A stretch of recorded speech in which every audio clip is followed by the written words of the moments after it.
Mesdames et messieurs, bonsoir. J'espère que vous allez super bien comme moi et que tout le monde se porte bien. Aujourd'hui, nous allons essentiellement aborder une question connue, hein. Le thème du jour aujourd'hui, c'est autour de la spiritualité et le développement personnel. Comment la spiritualité peut-elle contribuer à la croissance personnelle ou contribuer au développement personnel et surtout stimuler la créativité? C'est pour démarrer, je pensais à un guide d'objectif global, travailler à explorer le rôle de la spiritualité, notamment la dimension spirituelle, qui est une dimension en nous que nous allons voir d'ici là, dans notre quête de développement personnel, dans notre démarche de pouvoir, de croissance personnelle. Quelle est la place, si vous voulez, de la spiritualité en quelque sorte? Et comment la spiritualité peut augmenter notre esprit de créativité. Et tous ces aspects-là, nous allons revenir tout de suite étudier en long et en large. En guise d'objectifs spécifiques, d'examiner d'abord les différentes définitions et interprétations de la spiritualité. Donc, nous allons revenir travailler sur ce que c'est que la spiritualité, qu'est-ce qu'on peut entendre par spiritualité. Nous allons aussi essayer de faire la liaison entre d'autres concepts qui existent avec le concept de la spiritualité, notamment le concept de développement personnel aussi que nous allons étudier. Et pour terminer, l'objectif spécifique 3 que nous souhaitons atteindre, c'est d'étudier les mécanismes par lesquels la spiritualité peut en quelque sorte contribuer à notre épanouissement personnel et la spiritualité peut nous aider à avoir un mindset vraiment open, à pouvoir avoir l'esprit de la créativité. Donc, pour y arriver, nous avons organisé cette conférence en essentiellement 5 points. Le premier point, nous allons d'abord partir des éléments définitionnels, comprendre un certain nombre de concepts. Après cela, nous allons rapprocher ces concepts, le concept de spiritualité avec d'autres concepts. Troisième point, nous allons travailler à parler de la multidimensionnalité de l'être, parce que les uns et les autres le savent très bien. L'homme a plusieurs dimensions, l'homme a plusieurs corps, mais nous allons nous entretenir autour de ces différentes dimensions-là au point 3. Et en quatrième position, nous allons évoquer tout ce qu'il y a comme pratique spirituelle qui puisse aider les gens à la croissance personnelle. Et pour terminer, nous allons alors faire rapidement la liaison entre la spiritualité et le développement personnel. D'entrée de jeu, j'aimerais emprunter les propos de Dennis Waitley, qui est en fait un motivateur américain, qui dit que nous avons deux choix dans la vie. Le premier, c'est d'accepter les choses comme elles sont. Et la deuxième, c'est de prendre la décision de les changer. Donc, il y a le premier élément qui, moi je dirais, la résignation, et il y a le deuxième temps ou le deuxième cas qui est la prise de la responsabilité. Et nous allons à la conclusion revenir sur cette citation de Denis pour pouvoir expliquer davantage ce pourquoi nous avons voulu retenir la citation dès l'entame. Mesdames et messieurs, en guise de définition, qu'est-ce que nous pouvons comprendre par développement personnel? Il faut dire que le développement personnel a toujours fait l'objet d'études et ce qui est intéressant aussi à noter, c'est que le développement personnel a toujours existé depuis la nuit des temps. Contrairement à ce que beaucoup de gens pensent que le développement personnel, c'est quelque chose de récent, le développement personnel, c'est quelque chose de nouveau. Non. Depuis que l'homme a voulu, en fait, aller dans un processus d'acquisition d'éléments nouveaux, on peut dire que l'être humain a commencé par faire le développement personnel. Quels qu'en soient les domaines que nous allons prendre, que ce soit dans le domaine évolutif de l'être humain, nous allons voir que ce processus d'évolution de l'être lui a amené à pouvoir chercher des outils, pouvoir chercher des mécanismes pour croître, pour s'épanouir personnellement. Donc, selon la théorie de l'évolution, le développement personnel a toujours existé. Si je prends, selon les théories, j'allais dire, de l'Église, on va se rendre compte que depuis la création de l'être humain, l'homme s'est toujours posé des questions. Depuis ces questions, depuis cette démarche-là, il y a toujours une démarche de croissance qui est accompagnée à son développement personnel. Pour me résumer, je dirais que le développement personnel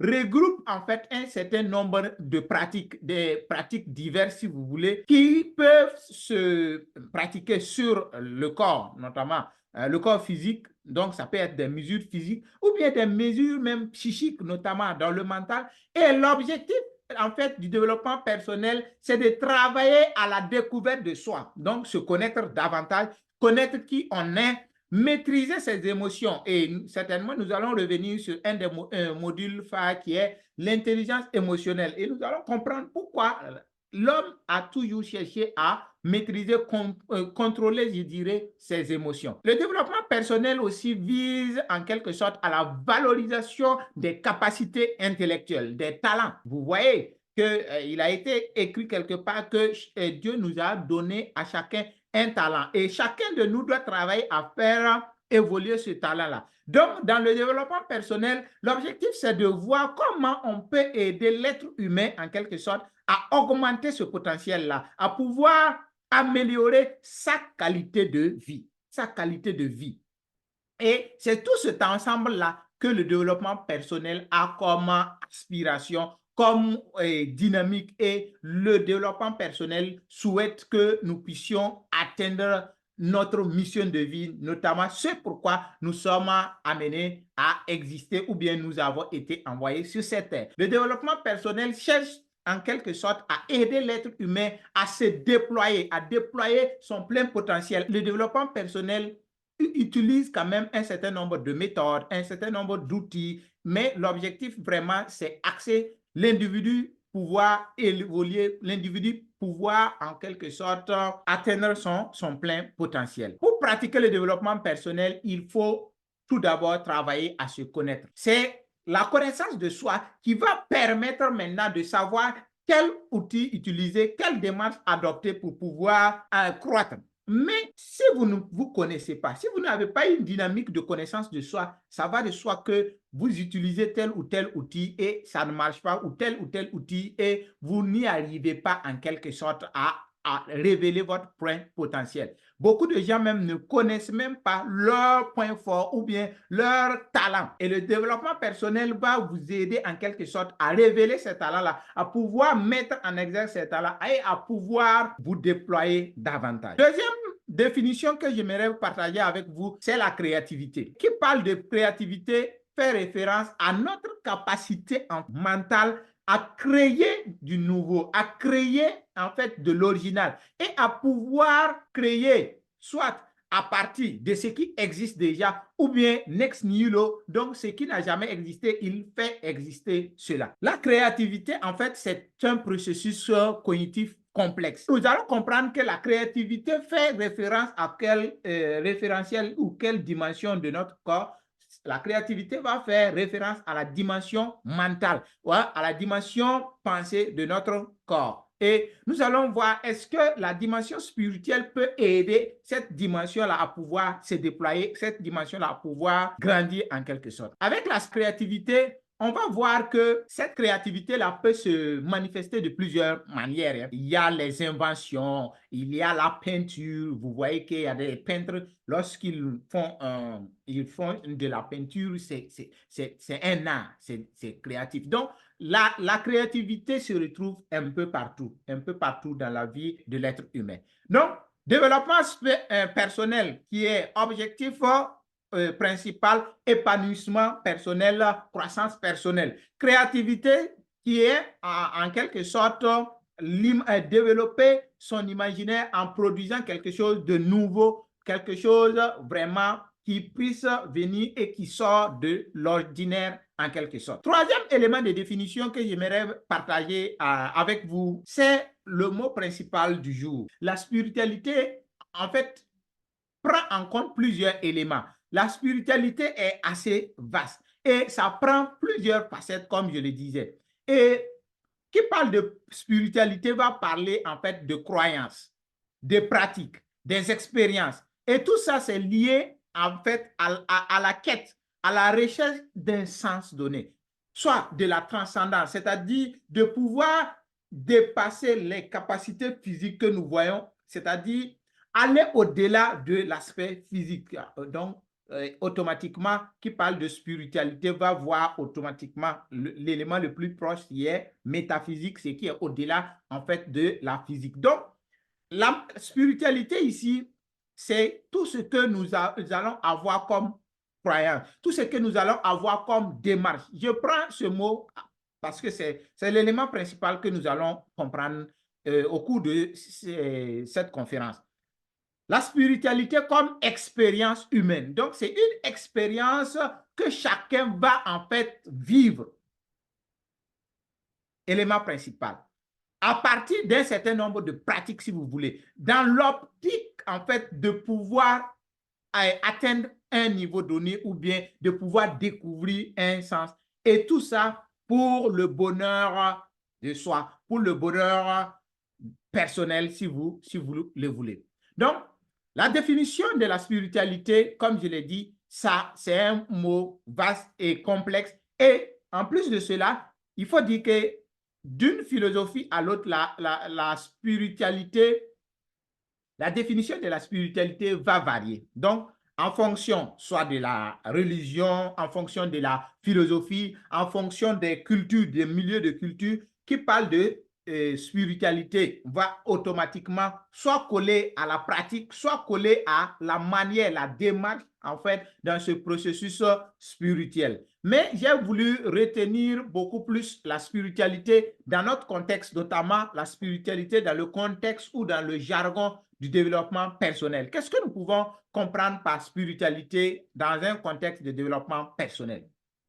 On dit la spiritualité, dans ce cas-là, c'est la recherche du sens. Donc, comprendre le pourquoi du pourquoi du pourquoi du pourquoi du pourquoi du pourquoi. Je sais que ceux qui ont déjà étudié avec nous savent ce que nous appelons le 5 why, c'est-à-dire les 5 pourquoi. Donc, c'est le sens primaire, si vous voulez, le sens primordial que, en fait, la spiritualité va aller à la quête du sens si vous voulez, le sens premier ou bien la connaissance première des choses.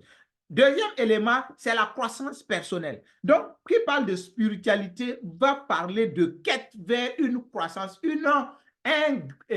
pour grandir, pour une augmentation de soi, si vous voulez. Et tout ça dans l'optique soit d'augmenter son épanouissement physique, donc corporellement, être bien, soit augmenter son épanouissement mental, son épanouissement spirituel, son épanouissement émotionnel. De là, vous voyez déjà qu'il existe en fait plusieurs dimensions parmi lesquelles on peut retrouver en fait le développement et du moins la spiritualité en quelque sorte. C'est ce qui nous fait dire de ce qui précède là que la spiritualité n'est pas en fait être disciple des grands maîtres, de tel ou de tel grand maître, mais c'est notre capacité à nous relâcher, notre capacité à lâcher prise, si vous voulez. C'est en fait notre capacité à être honnête avec nous-mêmes, être clair avec nous-mêmes et être surtout sans ambiguïté et sans hypocrisie. Oui, Swami le dit très clairement. La spiritualité, c'est ce qui va nous aider à révéler le moi intérieur, c'est-à-dire notre vraie identité, à ôter, si vous voulez, de toute hypocrisie, ôter de toute ambiguïté. Et c'est ça l'aspect essentiel de la spiritualité en quelque sorte. Alors, de toutes ces définitions, nous allons nous rendre compte en guise de problématique que il s'agit pour nous alors de partir de tout ce qui est mécanisme psychologique, de tout ce qui est pratique, de tout ce qui est expérience que utilise la spiritualité ou bien que la pratique spirituelle influence pour comprendre comment ces différentes pratiques-là, cette spiritualité-là va aider en fait à la croissance personnelle, va aider à l'ouverture d'esprit, à la créativité. De façon reformulée, je dirais que la problématique s'annonce comme suit. Quels sont les mécanismes, les pratiques spirituelles qui favorisent quoi? La croissance personnelle et alimentent la créativité? Alors, il s'agit pour nous de savoir comment l'influence transformative de la spiritualité peut-il être intégré dans le processus de développement personnel pour promouvoir un épanouissement holistique de l'individu? Comprenez par épanouissement holistique l'épanouissement à tous les niveaux. Et très bientôt, nous aurons d'ici là des coachs holistiques en cours de préparation. Alors, donc, la problématique du jour, c'est effectivement de comprendre est-ce que les différentes pratiques que nous avons en spiritualité peuvent nous aider dans notre développement personnel. Deuxième élément, c'est de savoir est-ce que la spiritualité peut nous aider en fait à être encore plus créatif en quelque sorte. Donc, voilà un peu la problématique que nous allons vraiment travailler à répondre au cours de cette conférence. Pour ce faire, il s'avère vraiment intéressant au vu des audios que j'ai écoutés dans le grand groupe et au vu de ce que, lorsque nous faisons les recherches, ce qui tourne autour de la spiritualité. Donc, lorsque vous mettez spiritualité, il y a un certain nombre de concepts qui s'affichent. Et c'est pour cela que j'ai en fait formulé les concepts évocateurs et la spiritualité. Premier concept évocateur qui parle de spiritualité va automatiquement vouloir parler de religion. Et la question a effectivement été posée de savoir est-ce que la spiritualité, c'est la religion ou la religion, c'est de la spiritualité? Bon, au finis, qu'est-ce qu'on peut faire comme différenciation en fait? Alors, permettez-moi d'entrer de jeu de noter l'élément suivant. Nous ne sommes pas ici pour faire un procès de religion. Non, je ne suis pas ici pour faire un procès de religion. Je le répète, je ne suis pas ici pour juger aussi telle religion ou telle pratique est meilleure que telle pratique. Non, je ne suis pas là pour ça. Je ne suis pas non plus là pour faire l'apanage de telle ou de telle religion. Non, non. Je suis là pour porter une analyse, peut-être, j'allais dire, ontologique de ce que c'est que la religion, de ce que c'est que la spiritualité et quelle comparaison nous pouvons avoir avec ces deux aspects-là. Alors, si on se comprend à partir de là, on va essayer de définir d'abord ce que c'est que la religion, parce que nous avons défini en quelque sorte ce que c'est que la spiritualité. On se rend compte que lorsqu'on parle de religion, on voit un certain nombre, un ensemble de croyances. Un certain ensemble de croyances, donc un regroupement de croyances, un regroupement de pratiques rituelles. La rituelle, c'est quoi? Les rituels, c'est en fait des pratiques répétées, soit dans le temps, répétées de façon similaire dans le temps. Donc, c'est des rites. On fait le même processus. Par exemple, vous pouvez aller à une pratique rituelle si vous vous levez chaque jour à partir de 3h30. 3h30, vous êtes debout, ou bien 3h20, vous êtes debout, vous allez en faire un rituel. Donc, le mot n'a pas de connotation en fait péjorative comme beaucoup le pensent. La religion aussi, c'est un ensemble de valeurs morales. Il faut savoir que dans toutes les religions, on va retrouver un certain nombre de valeurs sur lesquelles on ne s'amuse pas, sur lesquelles on ne badine pas, sur lesquelles on se dit non, ça, à cause de la religion, je ne suis pas capable de faire ceci, je ne suis pas capable de faire cela, parce que je dois préserver un certain nombre de valeurs, un certain nombre et une certaine ligne de conduite, si vous voulez. Et pour ajouter, qui parle de religion va parler de doctrine. La doctrine va essentiellement être des principes ou bien une ligne de pensée qui est là et qui est le fondement de la religion ou le socle de la religion ou le soubassement en fait voilà, de ce autour de quoi nous portons notre croyance. Et tout ça en fait a un objectif. L'objectif de la religion ici, ça vise à donner un sens à l'existence humaine. Donc, on peut se dire que les religions ont commencé à naître dès que l'être humain a posé cette question de son existence, de sa raison d'être, de ce pourquoi il est là, et alors qui est à l'origine de son être. Donc, vous voyez que toutes les religions ont tendance à vouloir proposer qui la raison, à vouloir proposer aussi qui est à l'origine de leur être ou qui est à l'origine de l'univers dans son ensemble. On comprend assez mieux, en fait, l'objectif de la religion dans ce sens.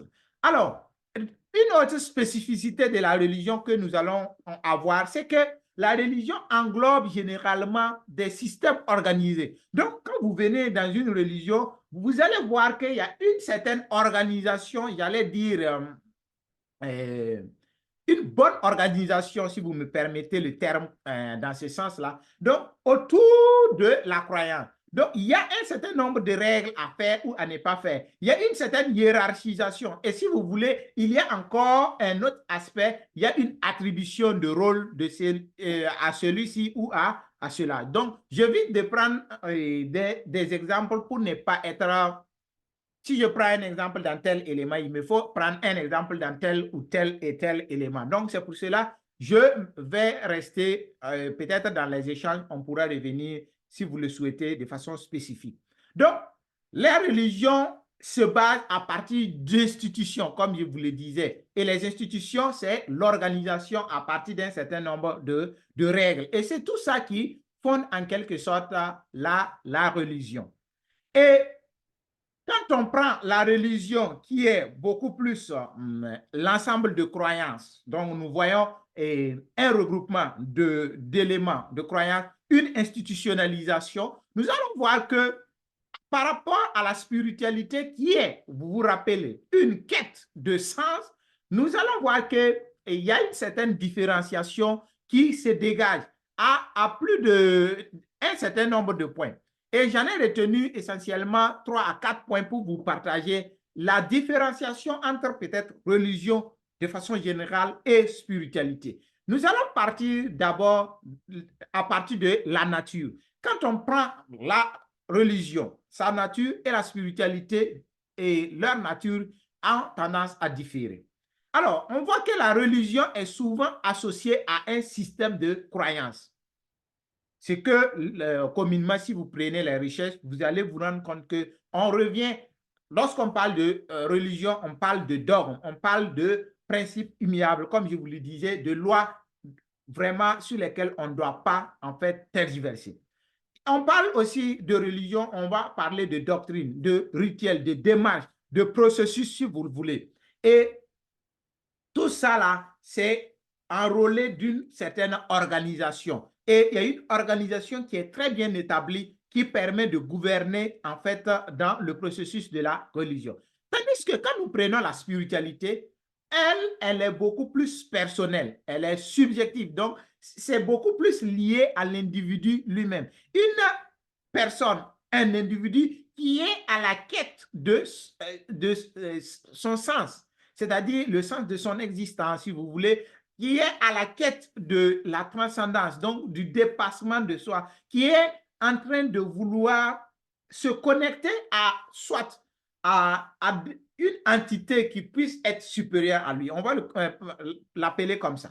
Et cette entité soit a plusieurs définitions en fonction du milieu. On peut parler en quelque sorte de Dieu, si vous voulez. On peut parler de être le moi supérieur. On peut parler de beaucoup de termes autour de cette connexion supérieure. On peut parler aussi d'ancêtre, si vous voulez, en quelque sorte. Donc, vraiment, la spiritualité n'est pas axée dogme, n'est pas axée en fait institution. Non, c'est des expériences, si vous voulez, personnelles en quelque sorte ici. Deuxième différence aussi entre religion et spiritualité, on va apprendre la différenciation autour de l'approche. Comment fonctionne l'organisation de la religion? On se rend compte que la religion est encadrée, est structurée, est organisée. Et les pratiques spirituelles qui y sont, les rites qu'on pratique, les règles, tout ça là, c'est défini clairement. Et vous allez remarquer qu'actuellement, quand telle ou telle personne ne fait pas tel que ce qui a été défini, on se dit que non, ce qu'il fait est en porte-à-faux avec ce que la religion propose. Je ne sais pas si on se comprend très bien. Tandis que dans la spiritualité, on se rend compte qu'il y a une certaine flexibilité, il y a une certaine ouverture. Et d'une personne à l'autre, les voies diffèrent, la manière diffère, la pratique diffère, la démarche diffère. Donc, il n'y a pas, en fait, si vous voulez, une organisation rigide, tangible dans une démarche spirituelle. Non, contrairement à ce que nous allons voir. Mais je reviendrai tirer une conclusion vraiment de ces rapprochements qu'on peut avoir entre religion et spiritualité. Donc, un peu de patience. Troisième élément, c'est au point de l'orientation. L'orientation. Nous allons voir que les religions travaillent à pouvoir s'orienter, être axées communauté, être axées regroupement. Donc, on va voir peut-être les catholiques, la communauté des catholiques, la communauté musulmane, la communauté des protestants, la communauté bouddhiste, la communauté des traditionnalistes, des animistes, ainsi de suite. Donc, ils sont beaucoup plus dans le caractère social. Et vous allez voir que dans les religions, ce qui est vraiment fort appréciable, c'est en son sein, souvent, l'entraide intercommunautaire, c'est-à-dire au sein même de la communauté, les uns et les autres travaillent à s'entraider. Et je ne dis pas que ce n'est pas fait extrême, non. Même hors de la communauté, il y a l'entraide. Mais c'est un élément quand même principal autour de la communauté. Et si nous prenons en guise d'exemple, si vous voulez, au commencement, par exemple, du christianisme, on se rend compte que les premiers chrétiens cherchaient à se réunir pour pouvoir se rappeler en quelque sorte de ce que disait leur père fondateur, de ce que disait Jésus quand il était là. Donc, il se racontait ça et des fois, il passe à la prière, ainsi de suite. Et c'est comme ça, ils étaient en communauté pour pouvoir évoluer. C'est un peu vraiment un élément fondamental de la religion qui est fort appréciable. Deuxième élément que je vais peut-être apprécier au côté orientation, c'est la spiritualité. Et comme on le disait tantôt, la spiritualité est axée individu. La spiritualité est axée relation personnelle. Relation personnelle avec maintenant le divin, avec l'être supérieur, avec l'entité supérieure. Voilà. Et je me réserve de donner un nom, si vous le voulez, je peux donner un exemple. Le divin qui va être ma relation avec Dieu, ma relation avec mes ancêtres, ma relation avec le grand maître, ainsi de suite. Voilà, ça devient en fait une relation, une expérience personnelle. Et c'est ça qui est intéressant. Qu'on va comprendre que dans toutes les religions, il y a de la spiritualité. Je reviendrai sur ça tout de suite. Donc, la spiritualité a un accent sur la croissance personnelle, un accent beaucoup plus dans la découverte de soi, un accent dans la recherche du pourquoi, le sens de sa vie. Pour terminer, je vous parlais de religion côté institution. On se rend compte que vraiment, quand on parle de religion, institutionnellement parlant, il y a une organisation. Il y a une bonne organisation. Et tout est hiérarchisé, tout est bien organisé. Il y a le calife. Après le calife, il y a les assistants du calife, si vous voulez, les diacres, ainsi de suite, ainsi de suite, ainsi de suite. Si nous prenons par exemple dans l'église catholique, on va se rendre compte qu'il y a une organisation qui est là, où il y a le premier responsable, appelé le pape. Après, lui, il est secondé d'autres personnes, appelées peut-être les archevêques, ainsi de suite. Il y a le clergé et ça descend, et c'est vraiment institutionnalisé, c'est vraiment organisé. Et vous allez voir que deux fois, c'est organisé en église, c'est organisé en temple, en synagogue. Si on prend dans le monde musulman, c'est organisé en mosquée. Et dans la mosquée, il y a une certaine organisation. Donc, côté institutionnel, vraiment, la religion a une organisation et même l'enseignement. Comment on enseigne? Il y a une organisation. Donc, la transmission des pratiques, la transmission des connaissances dans l'univers de la religion est très bien structurée, si vous voulez. Côté spiritualité, je ne dirais pas, loin de moi de dire que c'est le bazar, mais c'est vraiment informel. C'est vraiment informel. Il y a une démarche, si vous voulez, individuelle, une démarche personnalisé en quelque sorte. Et ça peut même quitter d'une religion à l'autre. Et c'est pour cela que vous allez voir que une personne peut se réclamer de telle obédience religieuse, mais à un moment donné, pratique d'autres types de démarches spirituelles relevant de d'autres sections, si vous voulez, d'autres sections. Ma connexion est instable.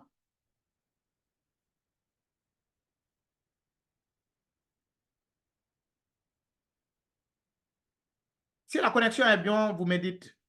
Vous m'entendez? OK. Ça m'a signalé que la connexion est... OK, très bien. Donc, nous voyons qu'il y a déjà vraiment un certain nombre de différences entre religion et... Alors, pour terminer, je vous propose un peu ma conception religion et spiritualité. On se rend compte que la religion peut prendre plusieurs formes. Voilà, il y a différentes formes, il y a différents noms de religion. Je ne vais pas commencer à citer parce qu'on on va se perdre. On va se perdre. Et peut-être les grandes religions qu'on va voir, il y a le catholicisme, il y a l'univers des chrétiens dits protestants, il y a les musulmans, il y a les bouddhistes. Voilà, c'est un certain nombre de religions comme ça qu'on peut dénommer. Toutes les religions ont une origine spirituelle. Je vais insister sur ça. Je vais insister sur ça. Toutes les religions, au sein de toutes les religions, il y a des pratiques spirituelles. Au sein de toutes les religions, il y a une démarche spirituelle. Et je vais aller jusqu'à dire que pour aller à la naissance de certaines religions, je dis bien certaines religions, on s'est rendu compte que les religions se sont appuyées peut-être sur une personne qui a eu une expérience spirituelle. Au cours de sa vie, peut-être terrestre, dans son existence terrestre, il a fait peut-être une démarche spirituelle ou des pratiques spirituelles. Et après cela, ces adeptes ou des gens qui ont vu en lui de bons comportements vont vouloir copier, vont vouloir imiter, vont vouloir marcher comme. Et ils vont essayer en quelque sorte de se rassembler et se rappeler en fait de comment faisait le spirituel, l'homme spirituel ou bien le mystique en quelque sorte. Et ils vont vouloir faire cette démarche. Et c'est ce qui va leur permettre de créer leur communauté et ainsi de suite, créer des règles et par conséquent, mettre en place une religion. Donc, toutes les religions ont vraiment en leur sein une origine spirituelle. La religion joue un rôle central aussi dans la vie individuelle, sociale, et influence les attitudes, les comportements, les valeurs, les interactions. Voilà. Je sais que tout le monde le sait très bien. Quand vous prenez d'une religion à l'autre, vous voyez que votre coiffure va changer, votre démarche va changer, votre habillement va changer. Si vous voulez, votre nourriture va changer parce que tout ça, c'est lié en fait à l'obédience dans laquelle vous relevez. Et c'est ça qui fait la communauté. Et l'entraide sociale dont je parlais là vous permet, vous aide en quelque sorte à pouvoir aller de l'avant. Alors, foi et croyance. On se rend compte aussi que dans la religion, il y a un certain nombre d'éléments, comme je le disais, qu'on essaie d'enseigner qui est au-delà de la croyance. Et il y en a d'autres aussi qu'on dit non, il faut aller à l'expérience personnelle. Il faut même aller au sein de soi-même pour pouvoir découvrir cela. Donc, là, la foi. Et chaque fois, j'aime taquiner les uns et les autres de la différence qu'il existe entre la croyance et la foi. Mais je ne rentre pas dedans aujourd'hui.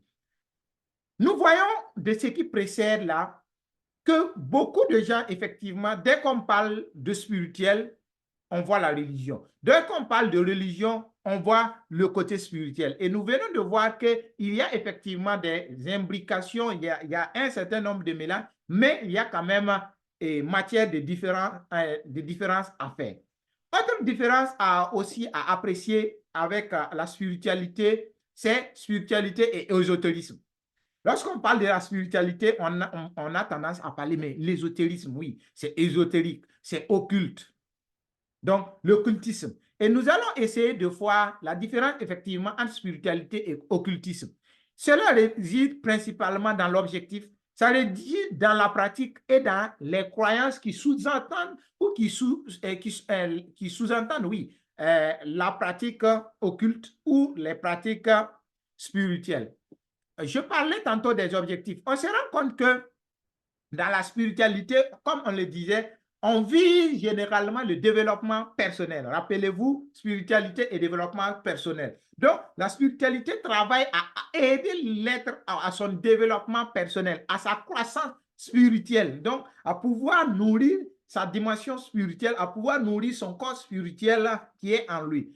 Et la spiritualité aide à la recherche du sens, à la connexion, comme on le disait dans la définition, à la connexion du plus grand que soi, du divin, de la nature, ainsi de suite. Mais quand on prend en fait dans l'occultisme, on se rend compte que l'occultisme ici est une dynamique, si vous voulez, une démarche qui cherche tout ce qui est connaissance secrète, si vous voulez.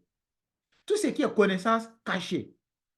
Donc, l'occultisme va travailler à aller comprendre ce qu'on se dit, bon, que ce qui n'est pas, en fait, du commun des mortels, ce qui n'est pas mis au grand jour. C'est ça, en fait, son rapprochement avec l'ésotérisme. L'ésotérisme comme ce qui est caché, ce qui est réservé à des initiés, ce qui est réservé à un groupe déterminé. Contrairement à l'exotérisme qui est divulgué, qui est connu de tous.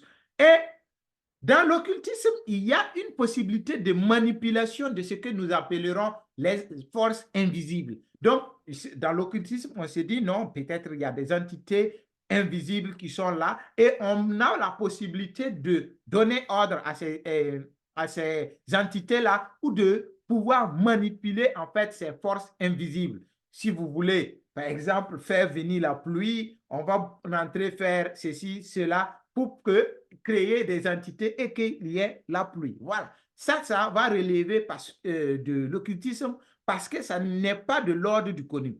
Loin de moi d'attribuer l'occultisme, comme beaucoup le pensent, de négatif. Non. L'occultisme, comme je l'ai dit, retenez, c'est ce qui est secret, ce qui est caché, ce qui n'est pas divulgué à tout le monde. Donc, à chacun de nous, on peut se faire une idée de ce que c'est désormais, ce qui est occultisme. Donc, c'est les rituels ésotériques.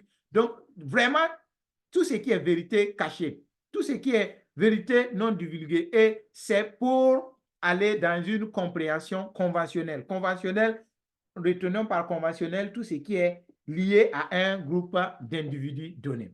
Deuxième élément de différenciation entre ésotérisme, occultisme et spiritualité, c'est que dans la pratique, la spiritualité a une démarche.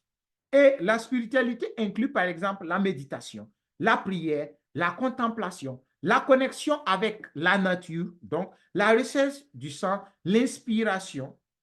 Tous ces aspects-là sont utilisés par quoi? Par la spiritualité. Et tout ça, ça vise en quelque sorte le développement personnel, l'épanouissement personnel. Tandis que quand on prend dans l'occultisme, non, là-bas, on va travailler dans tout ce qui est astrologie.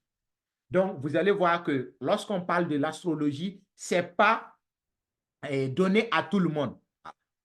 Donc, c'est des connaissances réservées à un certain nombre de personnes. Quand on va parler de la magie, par exemple, de la divination, donc la divination, on va revenir sur ça, cette capacité pour nous de parler à des êtres, des entités, à parler peut-être à des esprits, oui, ça c'est de la divination. Voilà. On va parler de la sorcellerie aussi, on va revenir sur ça. L'alchimie, donc cette capacité de faire des mélanges pour produire tel ou tel résultat. Donc, l'occultisme va en fait regrouper tout ce qui est éléments, démarches vraiment cachées, démarches ou stratégies non connues de tout le monde. Et tout ça, c'est de pouvoir explorer, de pouvoir comprendre des réalités cachées en quelque sorte. Pour terminer, je vais dans cette différenciation entre ésotérisme, occultisme et spiritualité, c'est les croyances qui sous-entendent ces deux principes-là. Quand on prend la spiritualité, nous voyons qu'on va se dire que non, on travaille à développer, à faire ressortir comme my best version, c'est-à-dire ma meilleure version, c'est qu'il y a une version supérieure à la version actuelle. Donc, il y a un pouvoir, un moi supérieur, on s'est dit.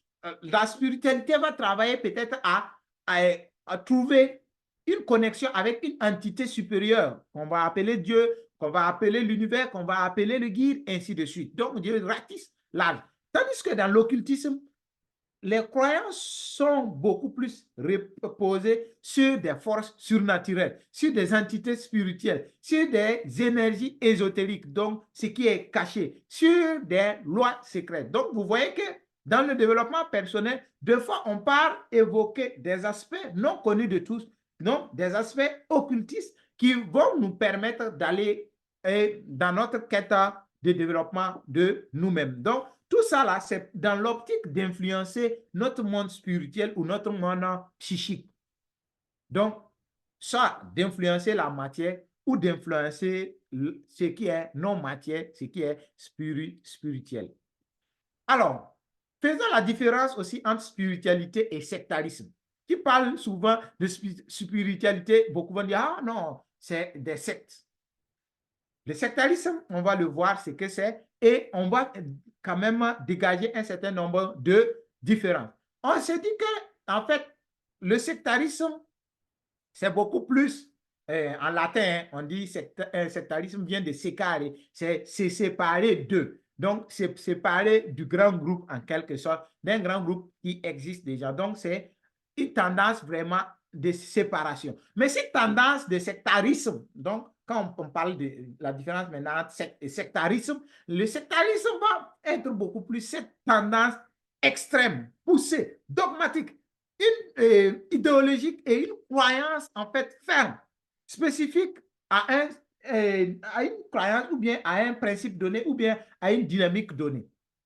Et dans le sectarisme, il y a un certain nombre d'adeptes qui sont là, qui ne jurent que pour ça et qui sont prêts à tout parce que, à cause de cette croyance-ci. Et dans le sectarisme, on voit que les uns et les autres sont souvent motivés par des éléments négatifs. Soit, c'est la plupart de ceux, le sectarisme développe l'intolérance, la peur de l'étranger. Donc, vous voyez que ça se crée un groupe et pour pouvoir être dedans, non, on a peur de tous ceux qui ne sont pas membres de ce groupe. Et on développe même, ça c'est exprès même, hein, on développe souvent un certain nombre de craintes, faisant que ceux qui ne sont pas dans le secte ou la secte, en quelque sorte, ont peur de ce qui se passe. Voilà. Donc, il y a une certaine peur qui est là. Il y a un certain besoin de contrôle, une certaine manipulation, en fait, dans le sectarisme. Mais je ne vais pas rentrer en profondeur parce que je sais qu'on pourra avoir un temps pour les débats. Oh, il me reste juste 15 minutes. Oh là là. Le sectarisme peut avoir des conséquences négatives. Hein. Ça peut conduire à la violence, une violence sur soi-même, une violence sociale. Donc, ça peut conduire en quelque sorte à des dérives. Quand on prend la spiritualité, c'est vraiment cette quête personnelle du sens. Cette croyance en son fort intérieur. Tandis que dans le sectarisme, c'est beaucoup plus le dogmatisme, l'intolérance qui est développée.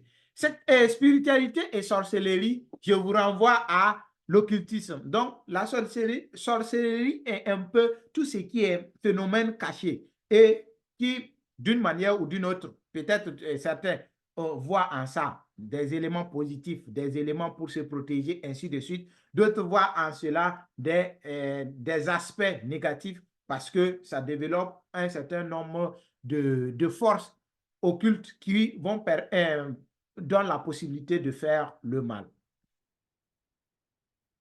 Spiritualité et mysticisme. Quand on parle souvent de spiritualité, on va voir aussi le mysticisme en quelque sorte.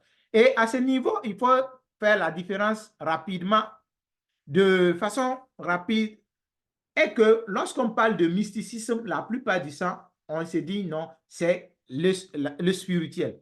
Donc, le mysticisme, c'est cette démarche, si vous voulez, personnelle, individuelle, subjective de ce qu'on a vécu en utilisant des pratiques spirituelles en quelque sorte. Donc, le mysticisme, en quelque sorte, c'est notre connexion ou notre communion avec l'être supérieur ou le divin. Donc, ce que nous allons avoir comme expérience, c'est ça, on va parler d'expérience mystique en quelque sorte, d'expérience sacrée. Voilà, pour ne citer que cela. Donc, nous venons en fait de faire un peu la différenciation, de faire le tour d'horizon autour de quoi? D'un certain nombre de concepts qui tournent autour de la spiritualité pour pouvoir vous faire comprendre ce qu'est réellement la spiritualité, qu'est-ce qu'on peut avoir comme élément vraiment intrinsèquement lié à la spiritualité. Pour revenir dans le troisième point que je vais rapidement résumer, c'est la multidimensionnalité de l'être. Dans ce troisième point qui est la multidimensionnalité de l'être, il faut savoir que l'être a plusieurs dimensions. Quand on pose d'habitude la question aux uns et aux autres, quelles sont les dimensions de l'être, on se rend compte que l'être a essentiellement, on dit non, nous sommes corps et esprit. Ça, c'est ce que rapidement certains vont dire. Donc, il y a le visible et l'invisible. Il y a d'autres qui vont aller à 3 dimensions ou à 3 corps. Il y a en quelque sorte le corps physique, il y a l'esprit et il y a l'âme. Et des fois, je pose la question, l'esprit là, c'est quelle est la différence entre esprit et âme ici? Et il y a aussi, quand on avance, ceux qui font beaucoup le développement personnel, le coaching holistique, ils vont voir ça en 4 points. Il y a le corps physique, il y a le corps émotionnel, il y a le corps spirituel, il y a le corps, le principe pensant ou le corps mental. Donc, il y a déjà 4 corps qu'on vient de déterminer. Alors, moi, je vais vous parler de 7 dimensions de l'être, 7 corps de l'être.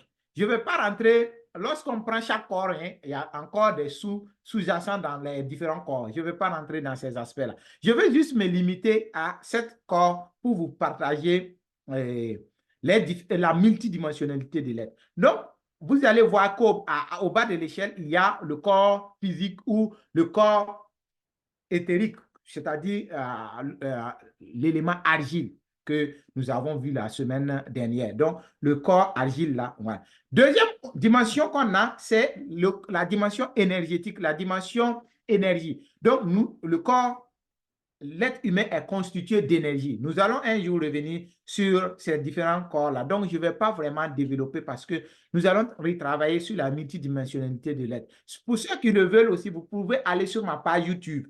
Sur la page YouTube, j'ai traité de la question de la multidimensionnalité de l'être là-bas et j'ai déjà parlé de cette dimension de l'être et vous pourrez peut-être découvrir d'autres éléments davantage. Il y a la dimension émotionnelle, il y a la dimension mentale. Donc, vous voyez déjà 4.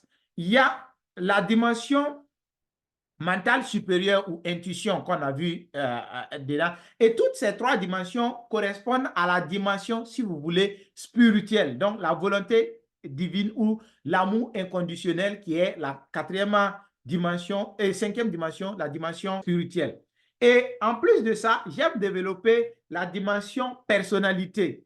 Il y a la dimension personnalité qui est, nous sommes, quand on demande à quelqu'un qui est coach Roland, vous n'allez pas évoquer mon corps physique ni mon corps énergétique, ainsi de suite. Vous allez parler de ma personnalité, de qui je suis. Donc ça, c'est aussi une dimension que nous développons. En coaching, nous parlons aussi de l'ego, qui est aussi un corps en nous, mais un corps qui nous tire vers le bas, un corps que nous devons travailler à faire diminuer, un corps que nous devons priver en fait de nourriture, que nous devons, si vous voulez, travailler à réduire. Et c'est ça, il y a un cours qu'on fait en tête qu'on va appeler la chirurgie de l'ego, c'est-à-dire comment diminuer l'ego, comment travailler pour que vraiment les autres corps puissent se développer. Donc, comme je le disais, vous voyez les 3 corps que les uns et les autres vont en fait évoquer. Donc, corps physique, corps mental et âme. J'aimerais vous parler d'un secret que j'ai découvert avec un grand monsieur, quelqu'un qui s'est vraiment investi aussi sur ces questions de spiritualité, Dr. Lee. Dr. Lee, un jour, si vous partez sur YouTube, vous allez voir cette communication là-bas où il est revenu, en fait, il est revenu sur des corps en tension. Il dit, des corps, une fois quand les corps sont en tension, vous ne tombez pas malade, vous êtes toujours la santé. Donc, le secret des anciens, c'est que vous devez allier ces différents corps-là, corps spirituel, corps spirituel, corps physique, corps émotionnel, corps mental. Tous ces corps-là doivent être en tension, doivent fonctionner ensemble. Parce que si ces corps ne fonctionnent pas ensemble, vous allez connaître peut-être des difficultés, j'allais dire. Voilà. Mais ce n'est pas vous que cela ne vous arrive jamais. Donc, des corps qui ne sont pas en tension connaissent forcément des maladies, connaissent forcément des perturbations énergétiques, si vous voulez. Donc, ceux qui travaillent, par exemple, avec les corps, les dimensions énergétiques vont en comprendre davantage. Ceux qui travaillent avec la dimension spirituelle vont comprendre davantage. Ceux qui travaillent avec la dimension physiques vont comprendre, ainsi de suite. Il y a ceux-là aussi qui travaillent avec la dimension émotionnelle. Donc, vous devez travailler à ce que tous ces corps-là, toutes ces dimensions-là soient en tension. Je vais juste m'arrêter là pour cet élément-ci. Quatrième point, c'est les pratiques spirituelles pour une croissance personnelle. Donc, nous sommes en train de rentrer dans le vif du sujet du jour. Les pratiques spirituelles. Nous allons voir en premier point les pratiques spirituelles qui existent. Donc, je me suis permis en fait d'aller dans chaque religion pour faire ressortir des pratiques spirituelles qui existent dans la religion. Donc, comme on l'a vu, dans la religion, il y a des pratiques spirituelles, mais autour de ça, il y a d'autres pratiques organisationnelles, si vous voulez, institutionnelles, si vous voulez, pour encadrer toute cette dimension spirituelle-là. Et entre autres pratiques que j'ai relevées, c'est quelques pratiques spirituelles quand on prend dans le catholicisme. Nous allons voir la messe. Donc, chaque jour, on va demander à ce que vous participez à la messe. Il y a soit dans les lois, on dit non, aller à la messe au moins une fois dans l'année. Voilà. Donc, il y a la messe à avoir. Dans le catholicisme, nous allons parler des prières, nous allons parler des sacrements, nous allons parler de lectio divina. Le lectio divina, c'est la lecture, par exemple, des Saintes Écritures, notamment de la Bible et de certaines Écritures, suivies de méditation, suivies de discernement. Il y a les adorations eucharistiques. Voilà. Vous allez, il y a l'Eucharistie qui est là. Bon, ceux qui ne sont pas d'obédience catholique ne comprendront pas, mais ce n'est pas grave, on va se comprendre. Il y a des adorations à faire en quelque sorte. Il y a la confession qui est des démarches spirituelles qui sont développées. Il y a par exemple le jeûne, l'abstinence. Tout ça, c'est des démarches en fait spirituelles qui existent dans le catholicisme. Quand on prend les pratiques spirituelles musulmanes, donc on va voir que dans l'islam, dans le monde musulman, il y a aussi des pratiques qui existent. Il y a par exemple la salade. La salade, c'est la prière. Donc, et vous allez voir qu'il y a plusieurs types de prières. Il y a plusieurs prières. Et il y a essentiellement 5 qu'on a retenus qui sont, si vous voulez, obligatoires par jour. Mais il y en a d'autres, en fait. Il y a l'aumône. Vous vous rappelez que de l'autre côté aussi, il y a de l'aumône, la zakat. La zakat, il y a le jeûne, il y a le pèlerinage. Ça vous rappelle, les musulmans, les piliers de l'islam. Donc, il y a, par exemple, le pèlerinage qui est là, il y a le jeûne, il y a l'aumône. Il y a aussi un aspect, le dire, qui est de tout temps rappeler le nom de Dieu. Il y a de tout temps se faire référence à Dieu. Subhanallah, vous allez voir, ça veut dire gloire à Dieu, Allah, gloire à Dieu, alhamdulillah, louange à Dieu, louange à Allah. Donc, Allah Akbar. Allah est le plus grand. Donc, tout le temps, il faut faire référence à Dieu. Il faut se rappeler de Dieu. C'est des pratiques ou des pratiques spirituelles dans leur domaine. Il y a les taliwa. Les taliwa, c'est la récitation du Coran, la lecture du Coran, qui est une pratique pour augmenter en fait sa croissance spirituelle, pour augmenter son être spirituel, sa dimension spirituelle. Pour terminer, c'est les retraites spirituelles. Les retraites spirituelles existent aussi, pour ceux qui ne sont pas musulmans, existent dans le monde musulman pour aider l'être à pouvoir s'épanouir spirituellement. Permettez-moi d'aller dans l'univers des chrétiens dits protestants. Dans cet univers aussi, il y a des pratiques spirituelles qui sont développées. Il y a les cultes, par exemple, les cultes publics, le culte à aller faire. Donc, je pense que dans les débats, nous allons revenir sur ça. Il y a l'étude biblique. Donc, dans les chrétiens doivent pouvoir faire des études bibliques, doivent pouvoir avoir des prières personnelles. Oui, oui. La prière, ce n'est pas seulement collectif. Non, individuellement aussi, tu dois avoir des temps de prière personnelle, des temps de méditation. méditation dans le monde musulman, méditation dans le monde catholique, méditation dans le monde chrétien. Bon, chrétien dit protestant. Il y a l'engagement social, donc se mettre au service du social. Il y a les retraites spirituelles. Donc, nous voyons que un peu partout, ça revient. Il y a l'adoration musicale que nous allons appeler ici la louange. Voilà. Et vous allez voir qu'un peu partout aussi, il y a des adorations à partir des chants. Il y a le partage, les témoignages du moins. Et ça, c'est un aspect vraiment développé. Quiconque a eu vraiment peut-être une grâce est appelé, est invité à témoigner pour renforcer la foi des autres, pour aussi renforcer sa foi. Il y a les sacrements. Les sacrements aussi, c'est un peu comme les sacrements. Si vous voulez, il y a aussi en leur une sainte scène qui n'est pas appelée la messe, mais une sainte scène qui va organiser en fait un rite de partage de corps de Christ en quelque sorte. Autre pratique que j'ai voulu noter ici, c'est les pratiques spirituelles animistes. Dans l'animisme aussi, nous allons voir qu'il y a un certain nombre de pratiques qui existent, des pratiques spirituelles. Il y a le culte, par exemple, des ancêtres. Il y a les rituels de connexion avec la nature. Quand vous voyez ceux qui sont les animistes, ils vont parler de nature, ils vont parler tout le temps de se référer à telle entité ou l'esprit qui régit, qui existe dans telle entité de la nature, donc l'esprit de la rivière, l'esprit de l'eau, l'esprit de la montagne, l'esprit de la forêt, l'esprit de ceci, cela. Et ils partent même jusqu'à la divination. Donc, pouvoir écouter, échanger avec ces esprits-là, pouvoir demander, faire des supplications à ces esprits-là pour pouvoir bénéficier de ceci ou de cela. Donc, il y a aussi les rituels de guérison. On va voir que les rituels de guérison se retrouvent un peu partout. Il y a les cérémonies saisonnières. Ceux qui sont aussi vont comprendre quand on parle de Naposum, de Moskiugu. Le Moskiugu, c'est en fait, si vous voulez, le nouvel an en fait. Et il y a des pratiques pour le nouvel an. Tout comme il y a des pratiques en fait dans chaque religion pour le nouvel an, pour la nouvelle lune. Quand il y a équinoxe, il y a des pratiques qu'on fait. C'est-à-dire, avec l'équinoxe, ainsi de suite, il y a un certain nombre d'aspects qui sont en fait développés. Il y a les totems aussi. Il y a tous ces aspects-là qui sont là. Il y a les chants et les danses rituelles. Oui, oui. Dans le monde animiste, il y a aussi des rituels dedans. Il y a des pas dedans qui ont des significations en quelque sorte. Mais seuls ceux qui sont dans le milieu vont comprendre, ou bien seuls ceux à qui on initie là peuvent comprendre ce que c'est. Donc, vous voyez que dans toutes les religions, on a quand même des pratiques spirituelles qui se recoupent déjà, que je peux dire. Il y a le bouddhisme. Dans le bouddhisme aussi, on va voir la méditation, le samatha. Il y a la réflexion sur les enseignements, donc les dharmas. On va prendre les enseignements bouddhiques et lire pour pouvoir faire de la méditation, de la réflexion, porter des réflexions. Voilà. Il y a la récitation des mantras.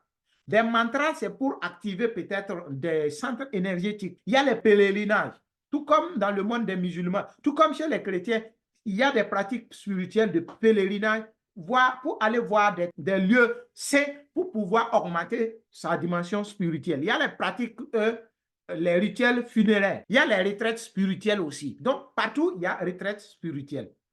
Alors, de tout ce qui précède, on se rend compte que les choses se recoupent. Et je vais terminer avec le point A là, en disant, souvent, quand on n'est pas dans telle ou telle religion, on pense que non, l'autre n'est pas bon, l'autre n'est pas ceci, cela. Tandis que au fil, il y a un certain nombre de recoupements.